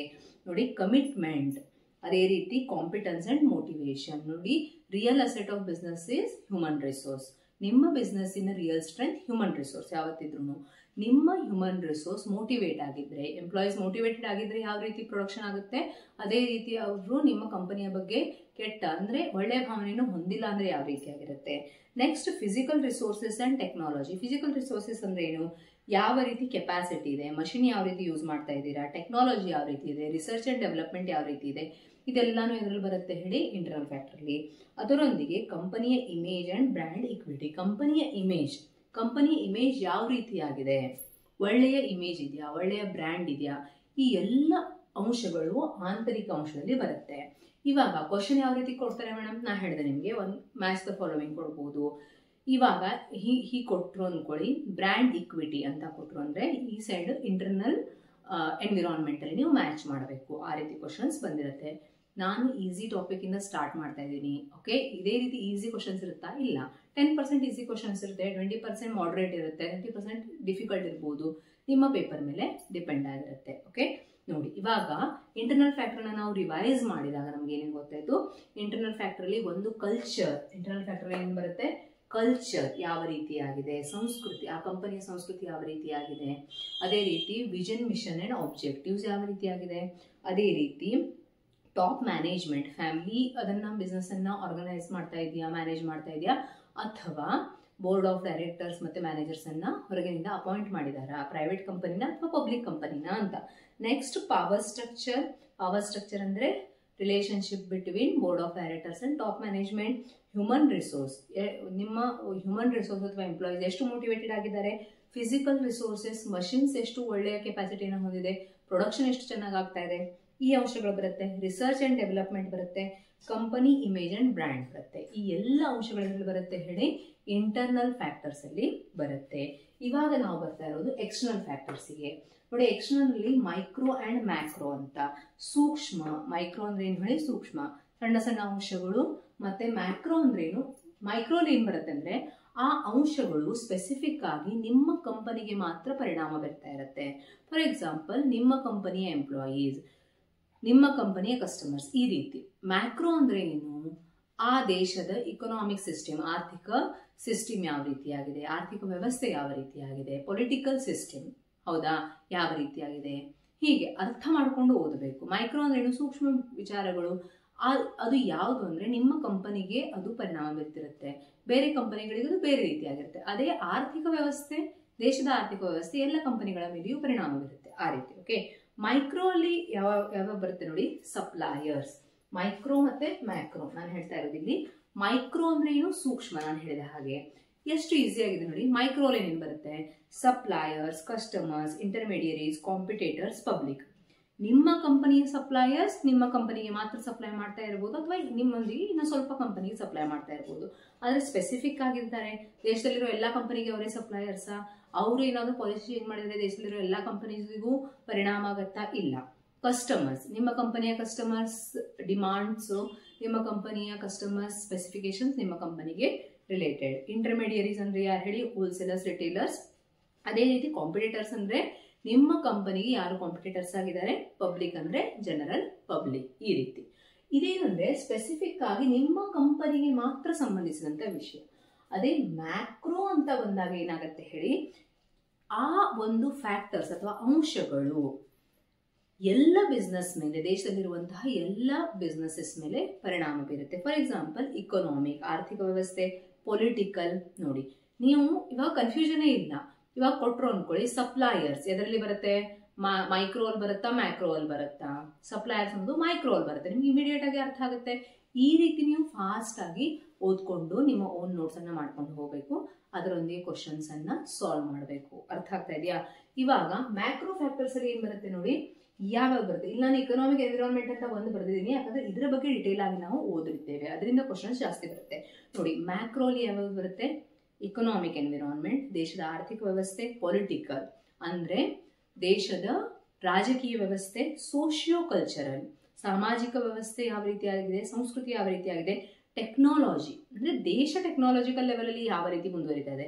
ನೀವು ಅನ್ಬೋದು ಇಂಟರ್ನಲ್ ಫ್ಯಾಕ್ಟರ್ ಅಲ್ಲೂ technology and research and development ಬಂತು. ನಿಮ್ಮ ಕಂಪನಿ ಯಾವ ಟೆಕ್ನಾಲಜಿ ಯೂಸ್ ಮಾಡ್ತಾ ಇದೆ, ರಿಸರ್ಚ್ ಅಂಡ್ ಡೆವಲಪ್ಮೆಂಟ್ ಯಾವ ರೀತಿಯಾಗಿದೆ, ಅದು ನಿಮ್ಮ ಕಂಪನಿದು, ಅದೇ ಅದರಲ್ಲಿ ಬರುತ್ತೆ ಹೇಳಿ, ಅದು ಇಂಟರ್ನಲ್ ಫ್ಯಾಕ್ಟರ್ ಅಲ್ಲಿ ಬರುತ್ತೆ. ನೆಕ್ಸ್ಟ್ ಏನ್ ಹೇಳ್ತಾ ಇದೀವಿ ನಾವಿಲ್ಲಿ, ಲೀಗಲ್ ಎನ್ವಿರಾನ್ಮೆಂಟ್ ಯಾವ ರೀತಿಯಾಗಿದೆ, ದೇಶದ ಕಾನೂನು, ಬಿಸ್ನೆಸ್ಸಿಗೆ ದೇಶದ ಕಾನೂನು ಯಾವ ರೀತಿಯಾಗಿದೆ, ಅದೇ ರೀತಿ ನೇಚರ್ ಯಾವ ರೀತಿಯಾಗಿದೆ, ಅದರೊಂದಿಗೆ ಫಿನಾನ್ಷಿಯಲ್ ಎನ್ವಿರಾನ್ಮೆಂಟ್, ಆರ್ಥಿಕ ವ್ಯವಸ್ಥೆಯೊಂದಿಗೆ ಫಿನಾನ್ಷಿಯಲ್ ಅಂದ್ರೆ ಏನ್ ಹೇಳಿ, ನಮ್ಮ ಬ್ಯಾಂಕ್ಸ್ ಯಾವ ರೀತಿ ವರ್ಕ್ ಮಾಡುತ್ತೆ, ಇಂಟ್ರೆಸ್ಟ್ ರೇಟ್ ಯಾವ ರೀತಿ ಇದೆ, ಗ್ಲೋಬಲ್ ಎನ್ವಿರಾನ್ಮೆಂಟ್ ಅಂದ್ರೆ ಜಾಗತಿಕ ವಾತಾವರಣ ಯಾವ ರೀತಿಯಾಗಿದೆ. ಇದೆಲ್ಲ ಎಲ್ಲಿ ಬರುತ್ತೆ ಅಂದ್ರೆ ಎಕ್ಸ್ಟರ್ನಲ್ ಒಳಗೆ ಮ್ಯಾಕ್ರೋ, ಎಕ್ಸ್ಟರ್ನಲ್ ಏನೇ ಮ್ಯಾಕ್ರೋ ಅಲ್ಲಿ ಬರುತ್ತೆ. ಅರ್ಥ ಆಯ್ತಾ? ಈಗ ನೀವು ಒಂದ್ಸಲ ರಿವೈಸ್ ಮಾಡಿದಾಗ ನಿಮ್ಗೆ ಅರ್ಥ ಆಗುತ್ತೆ. ಇಂಟರ್ನಲ್ ಯಾವ ಫ್ಯಾಕ್ಟರ್ಸ್ ಬಂತು, ಎಕ್ಸ್ಟರ್ನಲ್ಲಿ 2 ಪ್ರಕಾರ, ಮೈಕ್ರೋ, ಮ್ಯಾಕ್ರೋ. ಅರ್ಥ ಆಗ್ತಾ ಇದೆಯಾ? ಓಕೆ, ಇವಾಗ ಮ್ಯಾಕ್ರೋ ಅಲ್ಲಿ ಬರುವಂತಹ ಬಹಳಷ್ಟು ಅಂಶಗಳಲ್ಲಿ ಪ್ರತಿಯೊಂದು ಅಂಶ ನೀವು ಓದ್ಕೊಳ್ಳೇಬೇಕು. ನಾನು ಸ್ಪೆಸಿಫಿಕ್ ಆಗಿ ಇಲ್ಲಿ ಫೋಕಸ್ ಮಾಡ್ತಾ ಇರೋದು ಇಕನಾಮಿಕ್ ಎನ್ವಿರಾನ್ಮೆಂಟ್ ಮೇಲೆ. ಇಲ್ಲಿ ನಾನು ನಿಮಗೆ ಯಾವ ರೀತಿ ಓದಬೇಕು ಅನ್ನೋದನ್ನ ಹೇಳ್ತಾ ಇದ್ದೀನಿ. ನೀವು ಸೆಲ್ಫ್ ಸ್ಟಡಿಯನ್ನ ಸ್ಟಾರ್ಟ್ ಮಾಡಲೇಬೇಕು. ಅರ್ಥ ಆಗ್ತಾ ಇದೆಯಾ? ಸುಮ್ಮನೆ ನಾನು ನಿಮಗೆ ಹೋಪ್ಸ್ ಅನ್ನ ಕೊಡಲ್ಲ, ಇಷ್ಟೇ ಮಾಡಿದ್ರೆ ನೀವು ಪಾಸ್ ಆಗ್ತೀರಾ, ಇಲ್ಲ. ಇದು ಒಂದು PG ಲೆವೆಲ್ ಎಕ್ಸಾಮ್. PG ಆದ್ಮೇಲೆ ನೀವು ಕೊಡ್ತಾ ಇರುವಂತಹ ಎಕ್ಸಾಮು, ಅದೇ ಲೆವೆಲ್ ಅಲ್ಲಿ ನೀವು ಪ್ರಿಪರೇಷನ್ ಮಾಡಬೇಕಾಗತ್ತೆ. ಅರ್ಥ ಆಗ್ತಾ ಇದೆಯಾ? ನೋಡಿ, ಇದರಲ್ಲಿ ಮ್ಯಾಕ್ರೋ, ಎಕ್ಸ್ಟರ್ನಲ್ ಅಲ್ಲಿ ಮ್ಯಾಕ್ರೋ ಎನ್ವಿರಾನ್ಮೆಂಟ್ ಅಂತ ಬರುತ್ತೆ. ಈ ಮ್ಯಾಕ್ರೋ ಎನ್ವಿರಾನ್ಮೆಂಟ್ ಅಲ್ಲಿ ಇಕನಾಮಿಕ್ ಎನ್ವಿರಾನ್ಮೆಂಟ್ ಇಂದ ತುಂಬಾ ಕ್ವಶನ್ಸ್ ಅನ್ನ ಕೇಳ್ತಾರೆ. ಓಕೆ, ಈಗ ಇಕನಾಮಿಕ್ ಎನ್ವಿರಾನ್ಮೆಂಟ್ ಅಲ್ಲಿ ಯಾವ ಯಾವ ಅಂಶಗಳು ಬರುತ್ತೆ, ಇಕನಾಮಿಕ್ ಎನ್ವಿರಾನ್ಮೆಂಟಿನ ಫ್ಯಾಕ್ಟರ್ಸ್ ಯಾವ್ಯಾವು, ಇಕನಾಮಿಕ್ ಎನ್ವಿರಾನ್ಮೆಂಟ್ ಅಲ್ಲಿ ಇಕನಾಮಿಕ್ ಸಿಸ್ಟಮ್ ಮತ್ತೆ ಇಕನಾಮಿಕ್ ಪಾಲಿಸೀಸ್ ಅಂದ್ರೆ ಆರ್ಥಿಕ ವ್ಯವಸ್ಥೆ, ಇಕನಾಮಿಕ್ ಸಿಸ್ಟಮ್ ಯಾವ ರೀತಿಯಾಗಿದೆ, ಅದರೊಂದಿಗೆ ಪಾಲಿಸೀಸ್, ಅಲ್ಲಿ ಆ ದೇಶದಲ್ಲಿ ಫ್ರೇಮ್ ಆಗಿರುವಂತಹ ಗವರ್ಮೆಂಟ್ ಯಾವ ಯಾವ ರೀತಿ ಪಾಲಿಸೀಸ್ ಅನ್ನ ಮಾಡಿದೆ. ನೋಡಿ, ಆರ್ಥಿಕ ವ್ಯವಸ್ಥೆ, ದೇಶದ ಆರ್ಥಿಕ ವ್ಯವಸ್ಥೆ, ಇಕನಾಮಿಕ್ ಸಿಸ್ಟಮ್ ಯಾವ ರೀತಿಯಾಗಿದೆ. ಇಕನಾಮಿಕ್ ಸಿಸ್ಟಮ್ ಅಂದ್ರೆ ಏನು ಅಂತ ನೀವು ಒಂದು ಕ್ವಶನ್ ತಲೆಯಲ್ಲಿ ಬಂದಾಗ ನಿಮಗೆ ಗೊತ್ತಿರಬೇಕು. ಒಂದು ದೇಶದಲ್ಲಿ ಆರ್ಥಿಕ ವ್ಯವಸ್ಥೆಗೆ ಸಂಬಂಧಿಸಿದಂತಹ ಡಿಸಿಷನ್ಸ್ ಅನ್ನ, ನಿರ್ಣಯಗಳನ್ನು ಆ ದೇಶದ ಕಾನೂನು ಅಥವಾ ಆ ದೇಶದ ಸರ್ಕಾರ ಯಾವ ರೀತಿ ತೆಗೆದುಕೊಳ್ಳುತ್ತದೆ ಅನ್ನೋದು ಈ ಇಕನಾಮಿಕ್ ಸಿಸ್ಟಮ್ ಮೇಲೆ ಡಿಪೆಂಡ್ ಆಗಿರುತ್ತೆ. ದೇಶದಲ್ಲಿ ಮತ್ತು ಜಾಗತಿಕ ಮಟ್ಟದಲ್ಲಿ 3 ತರಹದ ಆರ್ಥಿಕ ವ್ಯವಸ್ಥೆಗಳಿವೆ. ಅದನ್ನ ಏನಂತ ಕರೀತಾರೆ, ಕ್ಯಾಪಿಟಲಿಸಂ ಅಥವಾ ಮಾರ್ಕೆಟ್ ಇಕನಾಮಿ. ಮೊದಲನೆಯದು ಕ್ಯಾಪಿಟಲಿಸಂ ಅಥವಾ ಮಾರ್ಕೆಟ್ ಇಕನಾಮಿ. ನೋಡಿ, ನೀವು ನೆನಪಿಟ್ಟುಕೊಳ್ಬೇಕಾಗಿರೋ ಅಂಶ, ಇಕನಾಮಿಕ್ ಎನ್ವಿರಾನ್ಮೆಂಟ್ ಅಲ್ಲಿ ಇಕನಾಮಿಕ್ ಸಿಸ್ಟಮ್ ಮತ್ತೆ ಇಕನಾಮಿಕ್ ಪಾಲಿಸೀಸ್ ಅನ್ನುವ 2 ಅಂಶಗಳು ಬರುತ್ತೆ. ಇಕನಾಮಿಕ್ ಸಿಸ್ಟಮ್ ಅಲ್ಲಿ ಮಾರ್ಕೆಟ್ ಇಕನಾಮಿ, ಇದು ಕಮಾಂಡ್ ಇಕನಾಮಿ, ಕಮಾಂಡ್ ಅಂತ ಆಗಿದೆ ಇಲ್ಲಿ, ಕಮಾಂಡ್ ಇಕನಾಮಿ, ಮತ್ತೆ 3ನೇದು ಮಿಕ್ಸ್ಡ್ ಇಕನಾಮಿ. ಅರ್ಥ ಆಯ್ತಾ? ನೋಡಿ, ಮೊದಲನೇ ಅಂಶ ಏನಂತ ಹೇಳಿದೆ ನಿಮಗೆ ನಾನು, ಮಾರ್ಕೆಟ್ ಇಕನಾಮಿ ಅಥವಾ ಕ್ಯಾಪಿಟಲಿಸಂ. ಇಲ್ಲಿ ನೀವು ನೋಡಿದಾಗ ನಿಮ್ಗೆ ಅರ್ಥ ಆಗುತ್ತೆ ಮಾರ್ಕೆಟ್ ಇಕನಾಮಿ ಅಥವಾ ಕ್ಯಾಪಿಟಲಿಸಂ. ಕ್ಯಾಪಿಟಲ್ ಅಂದ್ರೆ ಏನ್ ಹೇಳಿ, ಬಂಡವಾಳಶಾಹಿ. ಅಂದ್ರೆ ಆ ಹೆಸರು ಹೇಳುವ ಪ್ರಕಾರ ನೀವು ಇದನ್ನ ಬೈಹಾರ್ಟ್ ಮಾಡೋದಿಲ್ಲ, ಅರ್ಥ ಮಾಡ್ಕೊಳ್ಬೇಕು. ಆಯ್ತಾ? ನಿಮ್ಮ ನಾಲೆಜ್ ಲೆವೆಲ್ ಎಷ್ಟಿದೆ ಅದನ್ನ ಟೆಸ್ಟ್ ಮಾಡ್ತಾ ಇದ್ದಾರೆ ಇವಾಗ. ಕ್ಯಾಪಿಟಲಿಸಂ ಅಂದ್ರೆ ಕ್ಯಾಪಿಟಲ್ ಅಂದ್ರೆ ಬಂಡವಾಳ, ಅಂದ್ರೆ ಇಲ್ಲಿ ಪ್ರಾಫಿಟಿಗೆ ಇಂಪಾರ್ಟೆನ್ಸ್ ಇದೆ. ಈಗ ಭಾರತ ಒಂದು ಕ್ಯಾಪಿಟಲಿಸಂ ಇಕನಾಮಿ ಆಗಿದ್ರೆ, ಭಾರತ ಒಂದು ಕ್ಯಾಪಿಟಲಿಸ್ಟ್ ಇಕನಾಮಿನ ಅಲ್ಲ. ಓಕೆ, ಭಾರತ ಕ್ಯಾಪಿಟಲಿಸ್ಟ್ ಇಕನಾಮಿ ಅಲ್ಲ. ಆದರೆ ಭಾರತ ಕ್ಯಾಪಿಟಲಿಸ್ಟ್ ಇಕನಾಮಿ ಆಗಿದ್ರೆ ಭಾರತದಲ್ಲಿ ನಡೆಯುವಂತಹ ಬಿಸ್ನೆಸ್ಸಿಗೆ ಏನು ಮೇನ್ ಉದ್ದೇಶ ಆಗಿರುತ್ತೆ, ಪ್ರಾಫಿಟ್ ಅನ್ನ ಗಳಿಸಬೇಕು, ಬಂಡವಾಳವನ್ನ ಹೂಡಿಸುವುದು, ಪ್ರಾಫಿಟ್ ಅನ್ನ ಗಳಿಸುವುದು, ಇದು ಮೇನ್ ಉದ್ದೇಶ ಆಗಿರುತ್ತೆ. ಅದೇ ರೀತಿ ಇಲ್ಲಿ ಲಕ್ಷಣಗಳು ಯಾವ್ಯಾವುದಪ್ಪ ಅಂದ್ರೆ, ಮಾರ್ಕೆಟ್ ಇಕನಾಮಿ ಅಂದ್ರೆ ಇದನ್ನ ನಾವು ಫ್ರೀ ಮಾರ್ಕೆಟ್ ಇಕನಾಮಿ. ಮಾರ್ಕೆಟ್ ಅಲ್ಲಿ ಯಾವುದೇ ಒಂದು ಬಿಸ್ನೆಸ್ ನವರು ಫ್ರೀ ಆಗಿ ಎಂಟ್ರಿ ಆಗಬಹುದು. ಓಕೆ, ಪ್ರೈವೇಟ್ ಸೆಕ್ಟರ್ಸ್ಗೆ ಜಾಸ್ತಿ ಮಹತ್ವ ಇದೆ. ಗವರ್ಮೆಂಟ್ ಯಾವುದೇ ರೀತಿಯ ಒಂದು ಹಸ್ತಕ್ಷೇಪವನ್ನ ಮಾಡಲ್ಲ. ಪ್ರಾಫಿಟ್ ಮೋಟಿವ್, ಇಲ್ಲಿ ಸಮಾಜ ಅಥವಾ ಸಮಾಜದಲ್ಲಿ ಎಲ್ಲ ಸ್ತರದ ಜನರು ಒಂದೇ ರೀತಿ ಇಕ್ವಾಲಿಟಿಯಿಂದ ಇರಬೇಕು ಅಥವಾ ಎಲ್ಲರಿಗೂ. ಇವಾಗ ನಮ್ಮದು ಕ್ಯಾಪಿಟಲಿಸ್ಟ್ ಇಕನಾಮಿ ಅಲ್ಲ ಅಂತ ಹೇಳಿದೆ ನಾನು. ಭಾರತ ಯಾವ ಇಕನಾಮಿ ಅನ್ನೋದನ್ನ ನಾನು ಹೇಳ್ತೀನಿ ಮುಂದೆ, ಪಾಯಿಂಟ್ಸ್ ಅಲ್ಲಿ ಬರುತ್ತೆ ನಮಗೆ. ಕ್ಯಾಪಿಟಲಿಸ್ಟ್ ಇಕನಾಮಿಯಲ್ಲಿ ಏನಿರುತ್ತೆ ಅಂದ್ರೆ, ಒಂದು ಬಿಸ್ನೆಸ್ ಅಲ್ಲಿ ಹೂಡಿಕೆಯನ್ನ ಮಾಡಬೇಕು, ಪ್ರಾಫಿಟ್ ಅನ್ನ ತರಬೇಕು, ಅಷ್ಟೇ ಉದ್ದೇಶ. ಅದನ್ನು ಬಿಟ್ಟು ದೇಶದಲ್ಲಿ ಹಿಂದುಳಿದ ಜನರಿಗೆ ಯಾವುದೇ ರೀತಿ ಫೆಸಿಲಿಟೀಸ್ ಕೊಡಬೇಕು ಅಥವಾ ದೇಶದ ಸರ್ವಾಂಗೀಣ ಅಭಿವೃದ್ಧಿಗೆ ಎಲ್ಲ ವರ್ಗದ ಜನರ ಅಭಿವೃದ್ಧಿ ಇಂಪಾರ್ಟೆಂಟ್ ಅನ್ನುವಂಥ ಅಂಶಗಳು ಬರೋದಿಲ್ಲ. ಕ್ಯಾಪಿಟಲಿಸ್ಟ್ ಇಕನಾಮಿಯಲ್ಲಿ ಪ್ರೈವೇಟ್ ಸೆಕ್ಟರ್ಸ್ ಜಾಸ್ತಿ ಆಗಿರುತ್ತೆ, ಪ್ರೈವೇಟ್ ಸೆಕ್ಟರ್ ಕೈಯಲ್ಲಿ ಎಲ್ಲ ನಿರ್ಣಯಗಳಿರುತ್ತೆ, ಪ್ರಾಫಿಟ್ ಮೋಟಿವ್ ಇರುತ್ತೆ, ನೋ ಗವರ್ಮೆಂಟ್ ಇಂಟರ್ವೆನ್ಷನ್. ಈ ಮೇನ್ ಪಾಯಿಂಟ್ಸ್ ನೀವು ನೆನ್ಪಿಟ್ಕೊಂಡಿದ್ದೀರಾ. ಇವಾಗ ನಿಮಗೆ ಏನ್ ಕ್ವಶನ್ ಅಂದ್ರೆ, ಕ್ಯಾಪಿಟಲಿಸಂ ಇಕನಾಮಿಗೆ ಯಾವ ಯಾವ ಕಂಟ್ರೀಸ್ ಉದಾಹರಣೆ ಆಗಿದೆ ಅನ್ನೋದನ್ನ ನೀವು ನನಗೆ ಕಮೆಂಟ್ ಅಲ್ಲಿ ತಿಳಿಸಬೇಕು. ಎರಡನೇದು ಕಮಾಂಡ್ ಇಕೊನಾಮಿ ಅಥವಾ ಸೋಷಿಯಲಿಸಂ. ಇಲ್ಲಿ ನೋಡಿ, ಇಲ್ಲಿ ಪ್ರೈವೇಟ್ ಸೆಕ್ಟರಿಗೆ ಜಾಸ್ತಿ ಮಹತ್ವ ಇದೆ, ಗವರ್ಮೆಂಟ್ ಇಂಟರ್ವೆನ್ಷನ್ ಇಲ್ಲ, ಪ್ರಾಫಿಟ್ ಮೋಟಿವ್ ಇದೆ. ಆದ್ರೆ ಇದು ಅದರ ತದ್ವಿರುದ್ಧ. ಅರ್ಥ ಆಗ್ತಾ ಇದೆಯಾ? ಇದನ್ನ ನಾವು ಏನಂತ ಕರಿತೀವಿ? ಸೋಷಿಯಲಿಸಂ ಅಂತ ಕರಿತೀವಿ. ಸೋಷಿಯಲಿಸಂ ಅಂದ್ರೆ ಸಾಮಾಜೀಕರಣ, ಕಮಾಂಡ್ ಇಕೊನಾಮಿ ಅಂತ ಕರಿತೀವಿ. ಕಮಾಂಡ್ ಅನ್ನೋ ಹೆಸರು ಬಂದಾಗಲೇ ನಿಮ್ಗೆ ನೆನಪಾಗಬೇಕು, ಕಮಾಂಡ್, ಗವರ್ಮೆಂಟಿನ ಕಮಾಂಡ್ ಇದೆ, ಗವರ್ಮೆಂಟಿನ ಇಂಟರ್ವೆನ್ಷನ್ ಇದೆ. ಓಕೆ, ಇಲ್ಲಿ ನೋಡಿ, ಈ ಒಂದು ಕಮಾಂಡ್ ಇಕೊನಾಮಿ ಅಥವಾ ಸೋಷಿಯಲಿಸಂ ಅಲ್ಲಿ ಡೆಮೋಕ್ರೆಟಿಕ್ ಮತ್ತೆ ಟೋಟಾಲಿಟೇರಿಯನ್ ಅಂತ ಎರಡು ಪ್ರಕಾರಗಳಿವೆ. ಡೆಮೋಕ್ರೆಟಿಕ್ ಅಲ್ಲಿ ಏನಾಗುತ್ತೆ, ಡೆಮೋಕ್ರಸಿ ಅಂದ್ರೆ ಆ ಒಂದು ಕಮಾಂಡ್ ಇಕೊನಾಮಿಯಲ್ಲಿ ಗವರ್ಮೆಂಟ್ ಇಂಟರ್ವೆನ್ಷನ್ ಅಂತೂ ಇದ್ದೇ ಇರುತ್ತೆ, ಆದ್ರೂ ಸ್ವಲ್ಪ ಮಟ್ಟಿಗೆ ಫ್ರೀಡಮ್ ಡೆಮೋಕ್ರೆಟಿಕ್ ಅಲ್ಲಿ ಇದೆ. ಟೋಟಾಲಿಟೇರಿಯನ್ ಅಂದ್ರೆ ಟೋಟಾಲಿಟ್ಯಾರಿಯನ್ ಅಂದ್ರೆ ಕಂಪ್ಲೀಟ್ ಆಗಿ ಗವರ್ಮೆಂಟಿನ ಅಂಡರ್ ಅಲ್ಲಿ ಬರುತ್ತೆ. ಇದನ್ನ ನಾವು ಕಮ್ಯುನಿಸಂ ಅಂತಾನು ಕರಿತೀವಿ. ನಿಮಗೆ ಗೊತ್ತಿರಬಹುದು, ಚೀನಾದಲ್ಲಿ ಕಮ್ಯುನಿಸಂ ಇದೆ, ಕಂಪ್ಲೀಟ್ ಕಂಟ್ರೋಲ್. ಈಸಿನಾ? Okay. Third one mixed. Mixed ಅಲ್ಲಿ ಏನಾಗುತ್ತೆ, ಮಾರ್ಕೆಟ್ ಇಕೊನಾಮಿ ಮತ್ತೆ ಕಮಾಂಡ್. ಅಂದ್ರೆ ಮಾರ್ಕೆಟ್ ಇಕೊನಾಮಿಯಲ್ಲಿ ಗವರ್ಮೆಂಟ್ನ ಯಾವುದೇ ರೀತಿ ಇಂಟರ್ವೆನ್ಷನ್ ಇಲ್ಲ, ಇಲ್ಲಿ ಕಂಪ್ಲೀಟ್ ಇಂಟರ್ವೆನ್ಷನ್ ಇದೆ. ಇಲ್ಲಿ ಎರಡು ಮಿಕ್ಸ್ ಅಂದ್ರೆ ಪ್ರೈವೇಟು ಪಬ್ಲಿಕ್ ಎರಡು ಗೋ ಹ್ಯಾಂಡ್ ಇನ್ ಹ್ಯಾಂಡ್ ಅಂತ, ಎರಡು ಕಂಬೈನ್ ಆಗಿ ಇಲ್ಲಿ ಕೆಲಸವನ್ನ ಮಾಡ್ತಾ ಇರುತ್ತೆ. ಅರ್ಥ ಆಯ್ತಾ? ಓಕೆ, ಈಸಿಯಾಗಿ ನಾನು ನಿಮ್ಗೆ ಹೇಳಿದೆ. ಇವಾಗ ಇಕನಾಮಿಕ್ ಸಿಸ್ಟಮ್ ಅನ್ನೋದು, ಇಕನಾಮಿಕ್ ಎನ್ವಿರಾನ್ಮೆಂಟ್ ಅಲ್ಲಿ ಇಕನಾಮಿಕ್ ಸಿಸ್ಟಮ್ ಅಂತು, ಅದರಲ್ಲಿ ಫಸ್ಟ್ ಮಾರ್ಕೆಟ್ ಇಕೊನಾಮಿ ಅಥವಾ ಕ್ಯಾಪಿಟಲಿಸಂ, ಎರಡನೇದು ಕಮಾಂಡ್ ಇಕೊನಾಮಿ ಅಥವಾ ಸೋಷಿಯಲಿಸಂ, ಮೂರನೇದು ಮಿಕ್ಸ್ಡ್ ಇಕೊನಾಮಿ. ಮಿಕ್ಸ್ಡ್ ಇಕೊನಾಮಿಗೆ ಬೆಸ್ಟ್ ಎಕ್ಸಾಂಪಲ್ ಅಂದ್ರೆ ಇಂಡಿಯಾ. ಇಲ್ಲೇನಾಗುತ್ತೆ ಅಂದ್ರೆ ಪ್ರೈವೇಟ್ ಸೆಕ್ಟರ್ಸ್ ಇದೆ, ಪಬ್ಲಿಕ್ ಸೆಕ್ಟರ್ಸ್ ಇದೆ. ಪ್ರೈವೇಟ್ ಸೆಕ್ಟರ್ನವರು ಫ್ರೀ ಆಗಿ ಬಿಸ್ನೆಸ್ ಅನ್ನ ಸ್ಟಾರ್ಟ್ ಮಾಡಬಹುದು, ಅದರೊಂದಿಗೆ ಗವರ್ಮೆಂಟ್ ಪರ್ಮಿಷನ್ ಅನ್ನು ತೆಗೆದುಕೊಳ್ಬೇಕು, ಈ ರೀತಿ. ಓಕೆ, ಇವಾಗ ಕ್ಯಾಪಿಟಲಿಸಮಿಗೆ ಎಕ್ಸಾಂಪಲ್ಸ್ ಯಾವ್ಯಾವುದು? ಕಮ್ಯುನಿಸಂ, ಸೋಷಿಯಲಿಸಂ और ಕಮಾಂಡ್ ಇಕೊನಾಮಿಗೆ ಚೀನಾ ಇಸ್ ದ ಎಕ್ಸಾಂಪಲ್. ಕ್ಯಾಪಿಟಲಿಸಮಿಗೆ ಯಾವ್ದು ಎಕ್ಸಾಂಪಲ್ ಅಂತ ನೀವು ನನಗೆ ಕಮೆಂಟ್ ಅಲ್ಲಿ ತಿಳಿಸಿ. ಎರಡನೇದು economic policies, most important topic, ತುಂಬಾ ಇಂಪಾರ್ಟೆಂಟ್ ಟಾಪಿಕ್. ಇದರಲ್ಲಿ most of the question papers contain questions from economic policies. ನೋಡಿ, ಇದರಲ್ಲಿ ಬರೋದೇನೆಂದ್ರೆ ಸರ್ಕಾರ ಯಾವ ರೀತಿಯ ಪಾಲಿಸೀಸ್ ಅನ್ನ ಮಾಡ್ತಾ ಇದೆ, ಸರ್ಕಾರ ಆರ್ಥಿಕ ವ್ಯವಸ್ಥೆಗೆ ರಿಲೇಟೆಡ್ ಆಗಿ ಯಾವ ರೀತಿ ಒಂದು ಪಾಲಿಸೀಸ್ ಅನ್ನ ಮಾಡ್ತಾ ಇದೆ ಅನ್ನೋದು ಫಿಸ್ಕಲ್ ಪಾಲಿಸಿಯಲ್ಲಿ ಬರುತ್ತೆ. ಒಂದನೇದು ಇಕನಾಮಿಕ್ ಪಾಲಿಸಿಯಲ್ಲಿ ಒಂದು ಫಿಸ್ಕಲ್ ಪಾಲಿಸಿ, ಎರಡನೇದು ಮಾನಿಟರಿ ಪಾಲಿಸಿ. ಅರ್ಥ ಆಯ್ತಾ? ನಾವು PUC ಫಸ್ಟ್ ಇಯರ್ ಇಂದ ಓದ್ತಾ ಇರ್ತೀವಿ, ಆದ್ರೆ ನಮಗೆ ತುಂಬಾ ಕನ್ಫ್ಯೂಷನ್ಸ್ ಇರುತ್ತೆ. ನೀವು ಅನ್ಕೋಬಹುದು, ಮ್ಯಾಮ್ ಇಷ್ಟು ಈಸಿಯಾಗಿ ನೀವು ಹೇಳ್ತಾ ಇದ್ರೆ ಇಷ್ಟು ಈಸಿಯಾಗಿ ಬರುತ್ತಾ ಕ್ವಶನ್ಸ್? ಇಲ್ಲ, ನಾನು ಈಸಿಯಿಂದ ಸ್ಟಾರ್ಟ್ ಮಾಡ್ತಾ ಇರೋದು, ಯಾಕಂದ್ರೆ ಈಸಿಯೆಸ್ಟ್ ಕ್ವಶನ್ ಬಂದ್ರೆ ನಮಗೆ ಆನ್ಸರ್ ಮಾಡಕ್ಕೆ ಬರಲ್ಲ, ಯಾಕಂದ್ರೆ ನಮ್ಮ ಕಾನ್ಸೆಪ್ಟ್ಸ್ ಕ್ಲಾರಿಟಿ ಇಲ್ಲ. ಓಕೆ, ಫಸ್ಟ್ ನೋಡಿ, ಫಿಸ್ಕಲ್ ಪಾಲಿಸಿ ಅಂದ್ರೆ ಈಸಿಯಾಗಿ ನೆನ್ಪಿಟ್ಕೊಳ್ಳಿ, ಬಜೆಟರಿ ಪಾಲಿಸಿ. ಸರ್ಕಾರ ಏನು ಬಜೆಟ್ ಮುಂಗಡ ಪತ್ರವನ್ನ ರೆಡಿ ಮಾಡುತ್ತೆ, ಅದು ಫಿಸಿಕಲ್ ಪಾಲಿಸಿ ಅಂಡರ್ ಬರುತ್ತೆ, ಫಿಸ್ಕಲ್ ಪಾಲಿಸಿ ಅಂಡರ್ ಬರುತ್ತೆ.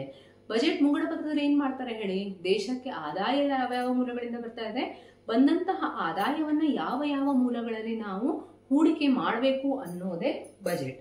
ಅದನ್ನೇ ನಾವು ಫಿಸ್ಕಲ್ ಪಾಲಿಸಿ ಅಂತ ಕರಿತೀವಿ. ಅರ್ಥ ಆಯ್ತಾ? In simple words, fiscal policy ಅಂದ್ರೆ ಏನು? ಫಿಸ್ಕಲ್ ಪಾಲಿಸಿಯಲ್ಲಿ ಬರುವುದು ಮೊದಲನೇದಾಗಿ it is known as budgetary policy. ಇದನ್ನ ನೆನ್ಪಿಟ್ಕೊಳ್ತೀರಾ? ಗವರ್ಮೆಂಟ್ ಇದನ್ನ ಫ್ರೇಮ್ ಮಾಡೋರು ಯಾರು? ಗವರ್ಮೆಂಟ್ನವರು. ಅದೇ ಮಾನಿಟರಿ ಪಾಲಿಸಿಯನ್ನ ಫ್ರೇಮ್ ಮಾಡೋರು ಯಾರು? ಗವರ್ಮೆಂಟಿನ ಪರವಾಗಿ reserve bank of India. Okay, it is known as budgetary policy of the government related to income and expenditure of the country. Income ಮತ್ತೆ ಎಕ್ಸ್ಪೆಂಡಿಚರ್, ಕಂಟ್ರಿಯ ಆದಾಯ ಮತ್ತು ಅದನ್ನ ಯಾವ ರೀತಿ ನಾವು ಹೂಡಿಕೆ ಮಾಡಬೇಕು. ಓಕೆ, ಅದಾದ ಮೇಲೆ ಇಲ್ಲಿ ಫಿಸಿಕಲ್ ಪಾಲಿಸಿಯಿಂದ ಏನಾಗುತ್ತೆ? ಫಿಸಿಕಲ್ ಪಾಲಿಸಿ ಯಾಕೆ ಮಾಡ್ಬೇಕಪ್ಪ ಗವರ್ಮೆಂಟ್ನವರು? ಇಮ್ಯಾಜಿನ್ ಮಾಡಿ, ಬಜೆಟೇ ಇಲ್ಲ, ಮುಂಗಡ ಪತ್ರನೇ ಇಲ್ಲ ಅಂದ್ರೆ ಯಾವ ರೀತಿ ನೀವು ಆರ್ಥಿಕ ವ್ಯವಸ್ಥೆನ ಕಂಟ್ರೋಲ್ ಮಾಡ್ತೀರಾ? ಫಿಸಿಕಲ್ ಪಾಲಿಸಿಯಲ್ಲಿ ಏನಾಗುತ್ತೆ ಅಂದ್ರೆ ಅದರಲ್ಲಿ equitable distribution of wealth and income, ಅಂದ್ರೆ ಬಂದಂತಹ ಆದಾಯವನ್ನ ಸಮಾನವಾಗಿ ಎಲ್ಲ ಒಂದು ಕ್ಷೇತ್ರಗಳಲ್ಲಿ ಹಂಚಿಕೆ ಮಾಡಬೇಕು. ಕೃಷಿ ಕ್ಷೇತ್ರಕ್ಕೆ ಎಷ್ಟು, ಅದೇ ಕೈಗಾರಿಕಾ ಕ್ಷೇತ್ರಕ್ಕೆ ಎಷ್ಟು ಹಂಚಿಕೆ ಆಗಬೇಕು, ಅದೇ ರೀತಿ ಸರ್ವಿಸ್ ಸೆಕ್ಟರ್ಗೆ ಎಷ್ಟು ಹಂಚಿಕೆ ಆಗಬೇಕು, ಯಾವ ಯಾವ ಕ್ಷೇತ್ರಗಳಲ್ಲಿ ಎಷ್ಟೆಷ್ಟು ಹಂಚಿಕೆ ಆಗಬೇಕು ಅನ್ನೋದನ್ನ ಹೇಳುವುದೇ ಫಿಸ್ಕಲ್ ಪಾಲಿಸಿ. ಅರ್ಥ ಆಗ್ತಾ ಇದೆಯಾ? Next monetary policy. ನೋಡಿ, ಮಾನಿಟರಿ ಪಾಲಿಸಿಯಲ್ಲಿ ಏನ್ ಬರುತ್ತೆ? Monetary policy is framed by, ಇದು ಫಿಸಿಕಲ್ ಪಾಲಿಸಿ ಅನ್ನೋದು ಬಜೆಟ್ ಅನ್ನ ಪ್ರಿಪೇರ್ ಮಾಡೋದು ಡೈರೆಕ್ಟ್ ಆಗಿ government of India. Okay, government of ಇಂಡಿಯಾದಲ್ಲಿ ಫಿನಾನ್ಸ್ ಮಿನಿಸ್ಟ್ರಿಯಿಂದ ಇದು ಬರ್ತಾ ಇರುತ್ತೆ. ನಿಮಗೆ ಗೊತ್ತಿದೆ, ಮಾನಿಟರಿ ಪಾಲಿಸಿಯನ್ನ ಗವರ್ಮೆಂಟಿನ ಪರವಾಗಿ ರಿಸರ್ವ್ ಬ್ಯಾಂಕ್ ಆಫ್ ಇಂಡಿಯಾ ಮಾಡ್ತಾ ಇರುತ್ತೆ. Reserve bank of India monetary policy ಏನ್ ಮಾಡುತ್ತೆ ಅಂದ್ರೆ ಕ್ವಾಂಟಿಟೇಟಿವ್ ಅಂಡ್ ಕ್ವಾಲಿಟೇಟಿವ್ ಅಂತ ಎರಡು ಟೆಕ್ನಿಕ್ಸ್ ಅನ್ನ ಮಾಡ್ತಾರೆ. ಇಲ್ಲಿ ಬಜೆಟ್ ಪ್ರಿಪೇರ್ ಮಾಡ್ತಾರೆ ಅನ್ನೋದೇ ಮೇನು. ಇಲ್ಲಿ ಮಾತ್ರ ಬಹಳಷ್ಟು ರೀತಿಯ ಒಂದು ಕ್ರಮಗಳನ್ನ ತೆಗೆದುಕೊಳ್ತಾರೆ ಮಾನಿಟರಿ ಪಾಲಿಸಿಯಲ್ಲಿ. ಆ ಕ್ರಮಗಳು ಯಾವ್ಯಾವುದು, ಆ ಕ್ರಮಗಳ ಮೇಲೆ ತುಂಬಾ ಸಲ ಕ್ವಶನ್ಸ್ ಬರುತ್ತೆ. ಓಕೆ, ಇವಾಗ ನೀವು ಫಿಸ್ಕಲ್ ಪಾಲಿಸಿ ಅಂದ್ರೆ ಏನು, ಮಾನಿಟರಿ ಪಾಲಿಸಿ ಅಂದ್ರೆ ಏನು ಅರ್ಥ ಆಯ್ತು. ಫಿಸ್ಕಲ್ ಪಾಲಿಸಿಯಲ್ಲಿ ಏನು, ಬಜೆಟ್ ಇದನ್ನ ಗವರ್ಮೆಂಟ್ ಅವ್ರು ಮಾಡ್ತಾರೆ. ಮಾನಿಟರಿ ಪಾಲಿಸಿಯನ್ನ RBI ಪಬ್ಲಿಷ್ ಮಾಡುತ್ತೆ. ಅದರಲ್ಲಿ ಕ್ವಾಲಿಟೇಟಿವ್ ಮತ್ತೆ ಕ್ವಾಂಟಿಟೇಟಿವ್ ಅನ್ನುವಂತಹ ಟೂಲ್ಸ್ ಅನ್ನ ಯೂಸ್ ಮಾಡ್ತಾರೆ. ಅರ್ಥ ಆಗ್ತಾ ಇದೆಯಾ? ಮುಂದಿನ ಕ್ಲಾಸ್ ಅಲ್ಲಿ ಅಂದ್ರೆ ಇದರದೇ ಕಂಟಿನ್ಯೂಯೇಷನ್ ಅಲ್ಲಿ ನಾವೇನ್ ನೋಡ್ತೀವಪ್ಪ ಅಂದ್ರೆ ಮಾನಿಟರಿ ಪಾಲಿಸಿ ಇನ್ ಡಿಟೇಲ್. ಯಾಕಂದ್ರೆ ಅದರಲ್ಲಿ ತುಂಬಾ ಕ್ವಶನ್ಸ್ ಬರುತ್ತೆ. ಈ ವಿಡಿಯೋ ಲಾಂಗ್ ವಿಡಿಯೋ ಆಗೋದ್ರಿಂದ ಅದರಲ್ಲಿ ನಾನು ಅದನ್ನ ಆಡ್ ಮಾಡ್ತಾ ಇಲ್ಲ. ಇದೇ ವಿಡಿಯೋದ ನೆಕ್ಸ್ಟ್ ಪಾರ್ಟ್ ಅಲ್ಲಿ ನಾನು ಈ ಮಾನಿಟರಿ ಪಾಲಿಸಿ ಮತ್ತೆ ಮಾನಿಟರಿ ಪಾಲಿಸಿಯಲ್ಲಿ ಕ್ವಾಂಟಿಟೇಟಿವ್ ಮತ್ತೆ ಕ್ವಾಲಿಟೇಟಿವ್ ಅನ್ನು ನಿಮಗೆ ಎಕ್ಸ್ಪ್ಲೇನ್ ಮಾಡಲಿದ್ದೇನೆ. ಈಗ ನಾನು ನಿಮ್ಗೆ ಹೇಳ್ತಾ ಇರೋದು ಏನಪ್ಪಾ ಅಂದ್ರೆ business environment and international business ಅನ್ನೋ ಟಾಪಿಕ್ ಅನ್ನ ನೀವು ಎಷ್ಟು ದಿನದಲ್ಲಿ ಕವರ್ ಮಾಡಬೇಕು. As per my schedule 6 days ಅಲ್ಲಿ ನೀವು ಬಿಸ್ನೆಸ್ ಎನ್ವಿರಾನ್ಮೆಂಟ್ ಮತ್ತೆ ಇಂಟರ್ನ್ಯಾಷನಲ್ ಬಿಸ್ನೆಸ್ ಅನ್ನುವ ಟಾಪಿಕ್ ಅನ್ನ ಅಂದ್ರೆ 1 week.